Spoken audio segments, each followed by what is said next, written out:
കൂട്ടുകാരെ, എല്ലാവർക്കും നീച്ചൂസ് വേൾഡിൻ്റെ പുതിയൊരു വീഡിയോയിലേക്ക് സ്വാഗതം. എല്ലാവരും സുഖമായിട്ടിരിക്കുന്നെന്ന് വിശ്വസിക്കുന്നു. ഞങ്ങളിവിടെ സുഖമായിട്ടിരിക്കുകയാണ്. അപ്പോൾ എല്ലാവരും സന്തോഷത്തോടെയും ആരോഗ്യത്തോടെയും ഒക്കെ ഇരിക്കുക കേട്ടോ. പീരീഡ് തുടങ്ങുന്ന ദിവസം മുതൽ തീരുന്ന ദിവസം വരെ ഈ 6 കാര്യങ്ങൾ നിങ്ങൾ മസ്റ്റായിട്ടും ശ്രദ്ധിച്ചു കഴിഞ്ഞു കഴിഞ്ഞാൽ നിങ്ങളുടെ അണ്ടത്തിനകത്തേക്ക് ബീജം പറന്നു വരും. ഇങ്ങനെ പറയാനായിട്ടുള്ള കാര്യം എന്ന് പറയുന്നത്, നമ്മുടെ എഗ്ഗിനെ അത്രമാത്രം ഗുണമുള്ളതും ക്വാളിറ്റി ഉള്ളതും ആക്കിയെടുക്കാൻ വേണ്ടിയിട്ട് നിങ്ങൾ ശ്രദ്ധിക്കേണ്ട ഏറ്റവും ഇമ്പോർട്ടൻ്റ് ആയിട്ടുള്ള കാര്യങ്ങളെ പറ്റി പറയുന്നതുകൊണ്ടാണ് കേട്ടോ. അപ്പോൾ നമ്മുടെ പീരിയഡ്സിൻ്റെ സെക്കൻഡ് ഡേ മുതലാണ് ഫോളിക്കിൾസ് വളരാനായിട്ട് തുടങ്ങുന്നത് എന്ന് എല്ലാവർക്കും തന്നെ അറിയാലോ. പീരിയഡ്സിൻ്റെ സെക്കൻഡ് ഡേ എന്ന് പറയുന്നത് ഇപ്പോൾ നമ്മളൊരു സാധാരണക്കാരിയായിട്ടൊരു സ്ത്രീയെ സംബന്ധിച്ചിടത്തോളം, നമ്മളിപ്പോൾ പ്രഗ്നൻസി പ്രതീക്ഷിച്ചിരിക്കുകയാണെങ്കിൽ ആ ഒരു റെഡ് ലൈൻ കാണുന്ന ആ ഒരു സമയം മുതൽ നമ്മൾ ഭയങ്കര ഡിപ്രഷനിലായിരിക്കും. ഈ മാസവും നഷ്ടമായി പോയല്ലോ, ഈ മാസത്തും ഞാൻ എടുത്ത എഫേർട്ടൊക്കെ വെറുതെ ആയി പോയല്ലോ എന്ന് ആലോചിച്ചിട്ട് പലരും തന്നെ ഡെസ്പ് ആവാറുണ്ട്. അപ്പോൾ ഈ ഒരു സമയം, ഫോളിക്കിൾസ് വളരാൻ തുടങ്ങുന്ന ആ ഒരു സമയം, നമ്മൾ ഏറ്റവും ആദ്യം അവോയ്ഡ് ചെയ്യേണ്ട ഒരു കാര്യമാണ് സ്ട്രെസ് എന്ന് പറയുന്നത്. സ്ട്രെസ് അവോയ്ഡ് ചെയ്യാൻ പറയുന്നതിനുള്ള പ്രധാനപ്പെട്ട കാരണം എന്ന് പറയുന്നത്, നിങ്ങളിൽ സ്ട്രെസ് ഉണ്ടാകുമ്പോൾ ജനറേറ്റ് ആകുന്ന കോർട്ടിസോൾ എന്ന ഹോർമോൺ നിങ്ങളുടെ റീപ്രൊഡക്റ്റീവ് സിസ്റ്റവും നിങ്ങളുടെ ബ്രെയിനും തമ്മിലുള്ള ബന്ധത്തെ അങ്ങോട്ട് വിച്ഛേദിക്കുന്നു. ഈ വിച്ഛേദിക്കൽ അവിടെ നടക്കുന്നതിന്റെ ഭാഗമായിട്ട് നമ്മുടെ ആ ഫോളിക്കിൾസ് വളരാൻ വേണ്ടിയിട്ടുള്ള ഹോർമോൺസ് പ്രൊഡ്യൂസ് ചെയ്യുന്നതിനുള്ള ആ ഒരു സിഗ്നൽ അവിടെ കട്ടാവുന്നു. ഇത് അവിടെ കട്ടായി കഴിഞ്ഞു കഴിഞ്ഞാൽ നമ്മുടെ ഫോളിക്കിൾസിന്റെ വളർച്ച അവിടെ കുറയാനായിട്ടും അവിടെ കൃത്യമായിട്ടുള്ള മൂപ്പെത്തുന്ന രീതിക്ക് അത് വളരുന്നത് പ്രിവെന്റ് ചെയ്യാനായിട്ടും ഇത് കാരണമാകുന്നു.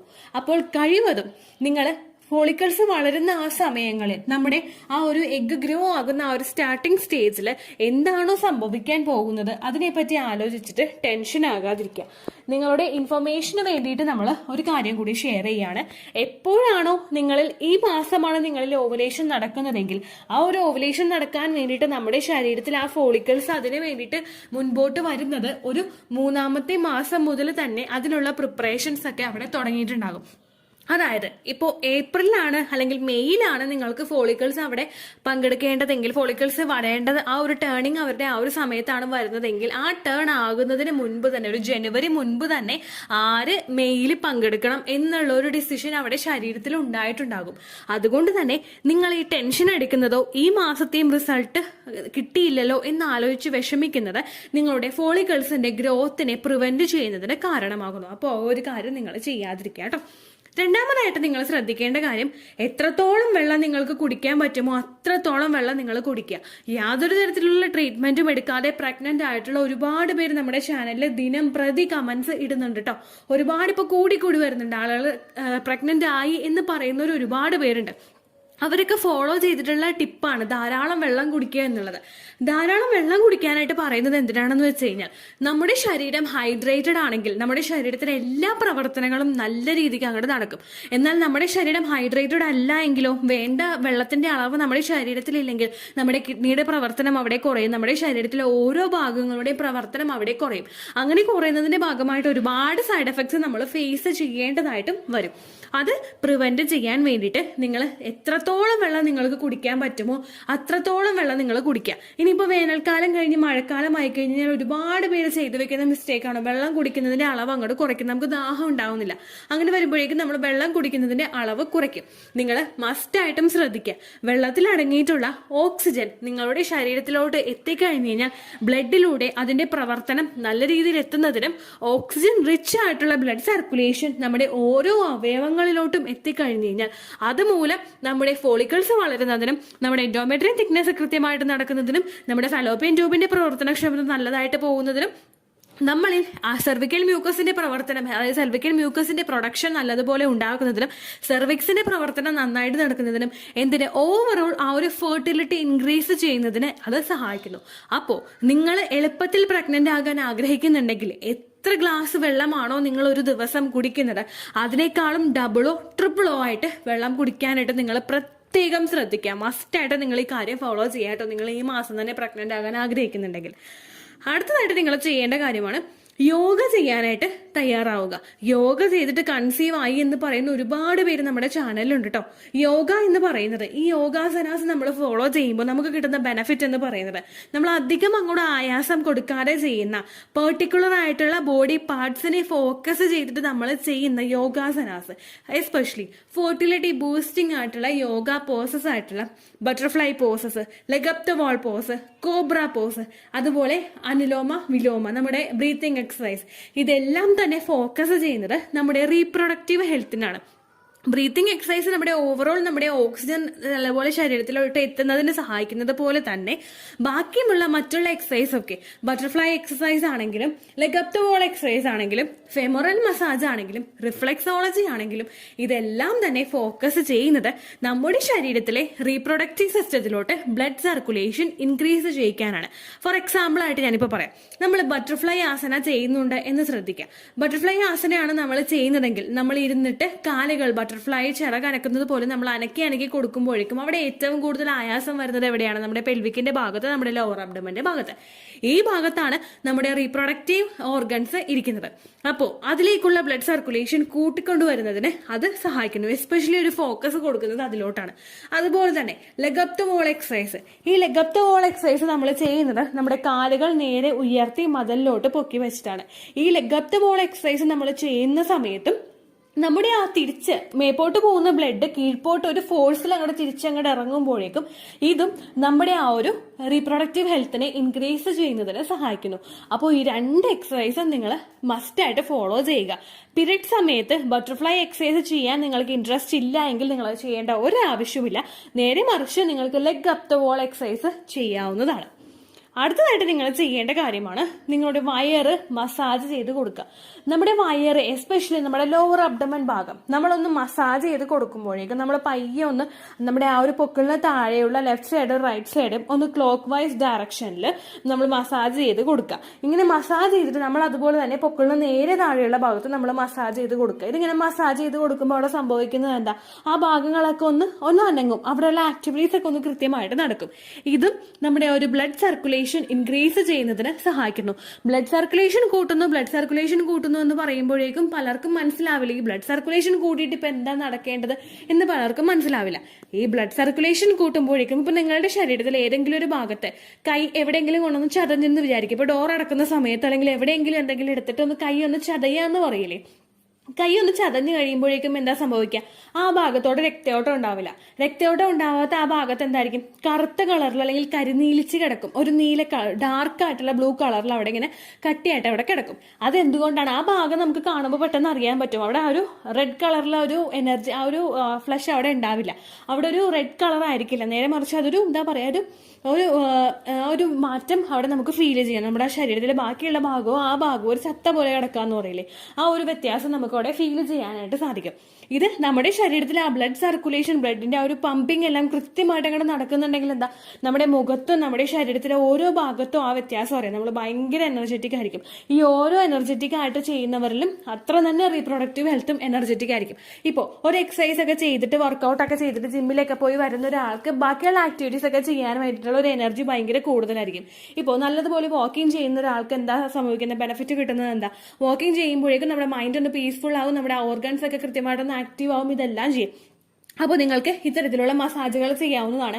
8 വാക്കിംഗ് ചെയ്യാവുന്നതാണ്. നമ്മുടെ റൂമിൽ പ്രത്യേകിച്ച് സ്ഥലമൊന്നും ഇല്ലെങ്കിൽ 2 കസേരയോ അല്ലെങ്കിൽ വേറെ എന്തെങ്കിലും സാധനങ്ങളോ എടുത്തിട്ട് നമ്മൾ അവിടെ വെച്ചിട്ട് നമുക്കൊരു 8 ഷേപ്പിൽ അതിനനുസരിച്ച് വാക്ക് ചെയ്യാവുന്നതാണ്.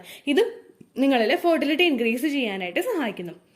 അടുത്തതായിട്ട് നിങ്ങൾ ശ്രദ്ധിക്കേണ്ട കാര്യമാണ് ഹെൽത്തി ഫുഡ് കഴിക്കാനായിട്ട് ശ്രദ്ധിക്കുക. ഹെൽത്തി ഫുഡ് എന്ന് പറയുമ്പോഴേക്കും നമ്മൾ വീട്ടിലുണ്ടാക്കുന്ന ഭക്ഷണങ്ങൾ, നല്ലതുപോലെ കുക്ക് ചെയ്തിട്ടുള്ള ഭക്ഷണങ്ങൾ നിങ്ങൾ കഴിക്കാനായിട്ട് ശ്രദ്ധിക്കുക. നിങ്ങൾ ചീര കഴിക്കുക, പയറുവർഗ്ഗങ്ങളൊക്കെ കഴിക്കുക. ഇപ്പോൾ ചെറുപയറാണെങ്കിലും വൻപയർ, കടല, ഇങ്ങനെയുള്ള എന്താണെങ്കിലും പയറുവർഗ്ഗങ്ങൾ നിങ്ങൾ കഴിക്കാനായിട്ട് ശ്രദ്ധിക്കുക. അതുപോലെ മുരിങ്ങയില കഴിക്കാനായിട്ട് ശ്രദ്ധിക്കുക, ബ്രൊക്കോളി കഴിക്കാനായിട്ട് ശ്രദ്ധിക്കുക, ക്യാരറ്റ്, ബീട്രൂട്ട്, അങ്ങനെ എത്രത്തോളം പച്ചക്കറികളുണ്ടോ അത്രത്തോളം പച്ചക്കറികൾ നിങ്ങൾ കഴിക്കുക. അതുപോലെ തന്നെ ചെറു മത്സ്യങ്ങൾ നിങ്ങൾ കഴിക്കുക. സീ ഫുഡ് ആണെങ്കിൽ തന്നെ, അതായത് ചെമ്മീൻ, കക്ക ഇറച്ചി, ഇങ്ങനെയുള്ള കാര്യങ്ങളൊക്കെ നല്ലതുപോലെ കുക്ക് ചെയ്തതിന് ശേഷം നിങ്ങൾ കഴിക്കുക. ഒരുപാട് വലിയ മീനുകളൊന്നും കഴിക്കാതെ ചെറിയ മീൻ നിങ്ങൾ കഴിക്കാനായിട്ട് ശ്രദ്ധിക്കുക. അപ്പോൾ അമോണിയയുടെ കണ്ടന്റ് അധികം ആ ചെറിയ മീനുകളിൽ ഉണ്ടാവില്ല. അതുകൊണ്ടാണ് അങ്ങനെ പറയുന്നത് കേട്ടോ. അതുപോലെ തന്നെ ഇപ്പോൾ മീറ്റ് ആണെങ്കിലും നിങ്ങൾ റെഡ് മീറ്റ്, അതായത് ഇപ്പോൾ പശുവിൻ്റെ ഇറച്ചിയൊക്കെ ആണെങ്കിലും എരുമയുടെ ഇറച്ചിയൊക്കെ ആണെങ്കിലും അത് കൂടുതലായിട്ട് കഴിക്കാതിരിക്കുക. കുറച്ച് കഴിക്കുന്നതുകൊണ്ട് ഒരു പ്രശ്നമില്ല കേട്ടോ. കുറച്ച് നമ്മളൊരു ക്വാണ്ടിറ്റി എടുത്ത് കഴിക്കുന്നതുകൊണ്ട് പ്രശ്നമില്ല. പക്ഷേ BDFൻ്റെയും അതുപോലെയുള്ള ഐറ്റംസിൻ്റെയൊക്കെ ലവേഴ്സ് ആയിട്ടുള്ള ഒരുപാട് പേരുണ്ടാവും. അവർ അത്തരത്തിലുള്ള കഴിക്കുന്നതിൻ്റെ അളവ് നല്ലതുപോലെ അങ്ങോട്ട് കുറയ്ക്കുക. ചിക്കൻ ആണെങ്കിലും കഴിക്കുന്നതുകൊണ്ട് പ്രശ്നമില്ല, കഴിക്കുന്നത് നല്ലതാണ്. കുറച്ച് അളവിൽ നമ്മളെടുത്ത് കഴിക്കാനായിട്ട് ശ്രദ്ധിക്കുക. ഓക്കെ.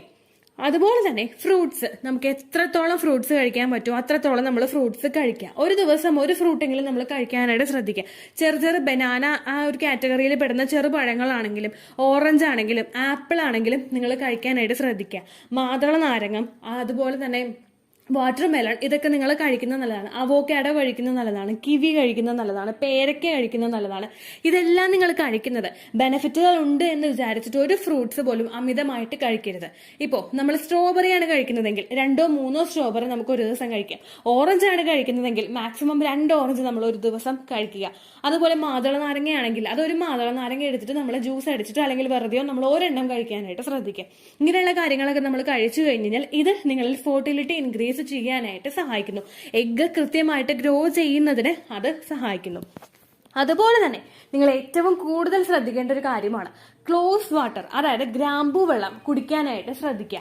ഈ ഗ്രാമ്പൂ വെള്ളം എന്ന് പറയുന്നത് നമ്മളിൽ ഓവുലേഷൻ ബൂസ്റ്റ് ചെയ്യാനായിട്ടുള്ള കാര്യങ്ങൾ നല്ലതുപോലെ ഉണ്ടാക്കിക്കൊണ്ടുവരുന്നു. PCOD ഉള്ള സ്ത്രീകൾക്കും മറ്റ് ഹോർമോണൽ ഇംബാലൻസസ് ഉള്ള സ്ത്രീകൾക്കും ഓവുലേഷൻ കൃത്യമായിട്ട് നടന്നു കൊള്ളണമെന്നില്ല. ഓവുലേഷൻ നടന്നിട്ടില്ല എങ്കിൽ നമുക്ക് അവിടെ പ്രഗ്നൻസി പോസിബിൾ അല്ല. അപ്പോൾ ഓവുലേഷൻ നടക്കാൻ വേണ്ടിയിട്ട് ഗ്രാമ്പൂ വെള്ളം കുടിക്കുന്നത് നല്ലതാണ്. ഗ്രാമ്പൂ വെള്ളം എങ്ങനെ പ്രിപ്പയർ ചെയ്യണം എന്നതിനെ പറ്റിയിട്ടുള്ള ഒരു വീഡിയോ നമ്മുടെ ചാനലിലുണ്ട്. നിങ്ങളത് കണ്ടിട്ടില്ലെങ്കിൽ അതൊന്ന് കണ്ടു നോക്കട്ടെ. ഞാൻ കൂടുതൽ അതിനെപ്പറ്റി എക്സ്പ്ലെയിൻ ചെയ്യുന്നില്ല, കാരണം ഒരുപാട് വീഡിയോസ് ഉള്ളതുകൊണ്ട്. അപ്പം ഗ്രാമ്പൂ വെള്ളം നിങ്ങൾ കുടിക്കുക. ഗ്രാമ്പൂ വെള്ളം ഇഷ്ടം അല്ലെങ്കിൽ വെണ്ടക്ക അരിഞ്ഞിട്ടിട്ട് അതിൻ്റെ വെള്ളം നിങ്ങൾ കുടിക്കുന്നതും നല്ലതായിരിക്കും. അതുപോലെ തന്നെ നട്ട്സ് ധാരാളം കഴിക്കാനായിട്ട് ശ്രദ്ധിക്കുക. വാൾനട്ട്, ആൽമണ്ട്, കാഷ്യൂനട്ട്, പിസ്ത, ഡ്രൈ ഫിഗ്, ഇതെല്ലാം നിങ്ങൾ കഴിക്കുന്നത് നല്ലതാണ്. 3-4 എണ്ണം എടുത്തിട്ട് മാത്രം നിങ്ങൾ കഴിക്കുക. ഉണക്കമുന്തിരി നിങ്ങൾ വെള്ളത്തിലിട്ട് കുടിക്കുക. തലേ ദിവസം വെള്ളത്തിലിട്ട് കുതിർത്തിയതിന് ശേഷം ഉണക്കമുന്തിരി വെള്ളം കുടിക്കുന്നത് നിങ്ങളിൽ പ്രഗ്നന്റ് ആകാനായിട്ടുള്ള സാധ്യതകൾ ഇൻക്രീസ് ചെയ്യുന്നതിന് സഹായിക്കുന്നു. ഒരുപാട് നാളുകളായിട്ട് ഫെർട്ടിലിറ്റി ട്രീറ്റ്മെന്റ് എടുക്കുന്നവരാണെങ്കിലും ഇനി ട്രീറ്റ്മെന്റുകൾ ഒന്നും എടുക്കാതെ ഹോം റെമഡീസ് ഫോളോ ചെയ്തിട്ട് പ്രഗ്നന്റ് ആകുമോ എന്ന് പരീക്ഷിക്കാൻ നിൽക്കുന്നവരും ഈ കാര്യങ്ങൾ ഫോളോ ചെയ്യുന്നത് നല്ലതാണ്. ഒരുപാട് പേര് നമ്മുടെ ചാനലിൽ പറയുന്നുണ്ട് പ്രഗ്നന്റ് ആകുന്നു എന്നതിനെ പറ്റിയിട്ട്. ദേ ഇപ്പോൾ ഈ മാസം ലാസ്റ്റ് വരെ ആ ഒരു പ്രഗ്നൻസിയുടെ സക്സസ് സ്റ്റോറീസ് പറയുന്ന ഒരുപാട് പേരുണ്ടാവും കേട്ടോ. ഞാനിങ്ങനെ ഓരോ മാസത്തെയും ഞാനെടുത്ത് ഇങ്ങനെ സൂക്ഷിച്ചു വെച്ചിട്ടുണ്ട്. നിങ്ങൾക്ക് എൻ്റെ ചാനലിലെ കമ്മ്യൂണിറ്റി ടാബ് നോക്കിക്കഴിഞ്ഞാൽ പ്രഗ്നൻസി സക്സസ്ഫുൾ ആയി എന്ന് പറയുന്നവരുടെ സ്റ്റോറീസ് കാണാനായിട്ട് സാധിക്കും. അത് നിങ്ങൾ മാക്സിമം നിങ്ങൾ കാണുക. നിങ്ങൾക്ക് ഒരുപാട് സപ്പോർട്ടീവ് ആയിരിക്കും ആ സ്റ്റോറീസ്. ഒരുപാട് പേര് 13 വർഷങ്ങൾക്ക് ശേഷം കൺസീവ് ആയെന്നൊക്കെ പറയുമ്പോഴേക്കും അത് ഒരുപാട് എനർജീസ് നിങ്ങൾക്കും അതുപോലെ നല്ല വീഡിയോസ് ക്രിയേറ്റ് ചെയ്യാൻ എനിക്കും തരുന്നവയാണ്. അപ്പോൾ നിങ്ങളതെല്ലാം മാക്സിമം ട്രൈ ചെയ്ത് നോക്കാം കേട്ടോ. അത്രയേ ഉള്ളൂ വീഡിയോ. യൂസ്ഫുൾ ആയി കാണുമെന്ന് വിശ്വസിക്കുന്നു. യൂസ്ഫുൾ ആവുന്നുണ്ടെങ്കിൽ ലൈക്ക് ചെയ്യുക, ഫ്രണ്ട്സിനൊക്കെ ഷെയർ ചെയ്ത് കൊടുക്കുക കേട്ടോ. എന്തെങ്കിലും സംശയം ഉണ്ടെങ്കിൽ നിങ്ങൾ കമൻസിൽ ചോദിക്കുക. പണ്ടത്തെ വീഡിയോയ്ക്ക് കമൻസ് ഇടുന്നവർക്ക് റിപ്ലൈ ലഭിക്കുന്നില്ലെങ്കിൽ ലേറ്റസ്റ്റ് ആയിട്ട് ഞാൻ ഏത് വീഡിയോ ആണോ അപ്ലോഡ് ചെയ്യുന്നത് അതിന് താഴെ കമൻറ്റ് ഒന്ന് കോപ്പി പേസ്റ്റ് ചെയ്യാനായിട്ട് ശ്രദ്ധിക്കുക കേട്ടോ. അതുപോലെ ഓവുലേഷൻ ഡേറ്റ് കാൽക്കുലേറ്റ് ചെയ്ത് തരാനായിട്ട് റിക്വസ്റ്റ് ചെയ്യുന്ന ആളുകൾ എത്രയാണോ സൈക്കിൾ ലെങ്ത് അത് മെൻഷൻ ചെയ്യാനായിട്ട് ശ്രദ്ധിക്കുക. സൈക്കിൾ ലെങ്ത് എന്നതുകൊണ്ട് ഉദ്ദേശിച്ചത് ഓരോ മാസവും എത്ര ദിവസം കൂടുമ്പോഴാണോ ബ്ലീഡിങ് വരുന്നത് അതാണ് സൈക്കിൾ ലെങ്ത്. കഴിഞ്ഞ മാസം ഒരു 8-ാം തീയതിയാണ് ബ്ലീഡിങ് ആയതെങ്കിൽ ഈ മാസം 6-ാം തീയതിയാണ് ബ്ലീഡിങ് ആയതെങ്കിൽ കഴിഞ്ഞ മാസം 8-ാം തീയതി മുതൽ ഈ മാസം 6-ാം തീയതി വരെ എത്ര ദിവസമുണ്ടോ അത് കാലണ്ടറിൽ എണ്ണി തിട്ടപ്പെടുന്നതാണ് നിങ്ങളുടെ സൈക്കിൾ ലെങ്ത്. സൈക്കിൾ ലെങ്ത് നമ്മൾ കൃത്യമായിട്ട് കാൽക്കുലേറ്റ് ചെയ്യുകയാണെങ്കിൽ ഓവുലേഷൻ ഡേറ്റ് എളുപ്പത്തിൽ കണ്ടുപിടിക്കാൻ വേണ്ടിയിട്ട് ഒരുപാട് ആപ്ലിക്കേഷൻസും ഒരുപാട് ഓൺലൈൻ ആയിട്ടുള്ള വെബ്സൈറ്റുകളും ഇന്ന് നമുക്ക് അവൈലബിൾ ആണ്. പ്ലേ സ്റ്റോറിൽ പോയിട്ട് ഓൺലൈൻ ഓവുലേഷൻ ട്രാക്കർ എന്ന് ടൈപ്പ് ചെയ്ത് കഴിഞ്ഞാൽ നിങ്ങൾക്ക് അതുമായിട്ട് ബന്ധപ്പെട്ടിട്ടുള്ള ആപ്ലിക്കേഷൻസ് കിട്ടും. അത് പറ്റുന്നില്ല എങ്കിൽ ഗൂഗിളിൽ പോയിട്ട് ഓൺലൈൻ ഓവുലേഷൻ കാൽക്കുലേറ്റർ എന്ന് ടൈപ്പ് ചെയ്ത് കഴിഞ്ഞാൽ അതുമായിട്ട് ബന്ധപ്പെട്ടിട്ടുള്ള വെബ്സൈറ്റുകൾ നിങ്ങൾക്ക് കിട്ടും. അതിൽ നിങ്ങളുടെ ലാസ്റ്റ് മന്തിലെ മെൻസ്ട്രേഷൻ്റെ ഡേറ്റും ഒപ്പം ഞാൻ ഈ പറഞ്ഞ രീതിക്ക് നിങ്ങൾ കാൽക്കുലേറ്റ് ചെയ്യുന്ന സൈക്കിൾ ലെങ്ത്തും എൻ്റർ ചെയ്ത് കൊടുക്കുകയാണെങ്കിൽ നിങ്ങൾക്ക് കൃത്യമായിട്ട് ഓവുലേഷൻ ഡേറ്റ് കണ്ടുപിടിക്കാനായിട്ട് സാധിക്കും. ഫെർട്ടൈൽ ടൈം പീരീഡും നിങ്ങൾക്ക് കിട്ടും. അതായത് എത്ര ദിവസം മുതൽ കോൺടാക്ട് ചെയ്ത് തുടങ്ങിക്കഴിഞ്ഞാൽ നിങ്ങൾ പ്രഗ്നൻ്റ് ആകും എന്നുള്ളൊരു ഡേറ്റും നിങ്ങൾക്ക് പ്രോപ്പറായിട്ട് കിട്ടും കേട്ടോ. ഇത് കാൽക്കുലേറ്റ് കാൽക്കുലേറ്റ് ചെയ്യുന്ന സമയത്ത്, സൈക്കിൾ ലെങ്ത് കാൽക്കുലേറ്റ് ചെയ്യുന്ന സമയത്ത് നിങ്ങളുടെ ആ ഒരു കലണ്ടറിൽ നോക്കി തന്നെ നിങ്ങൾ കാൽക്കുലേറ്റ് ചെയ്യുക. പല മാസങ്ങളിലും 30-31 ദിവസമുണ്ട്, അതുകൊണ്ടാണ് അങ്ങനെ പറഞ്ഞത്. ഒപ്പം നിങ്ങൾക്ക് ബ്ലീഡിങ് തുടങ്ങിയ ദിവസത്തിന് വേണം നിങ്ങൾ Day 1 ആയിട്ട് എടുക്കാൻ വേണ്ടിയിട്ട്. സ്പോട്ടിങ് തുടങ്ങിയ ദിവസത്തിനെ, അതായത് ചെറുതായിട്ട് ഡിസ്ചാർജ് പോയി തുടങ്ങിയ ദിവസത്തിനെ നിങ്ങൾ കൺസിഡർ ചെയ്യേണ്ട ആവശ്യം ഇല്ല കേട്ടോ. അപ്പോൾ ഇത്രയേ ഉള്ളൂ വീഡിയോ. അടുത്തൊരു വീഡിയോ ആയിട്ട് നമുക്ക് വീണ്ടും കാണാം. ബൈ.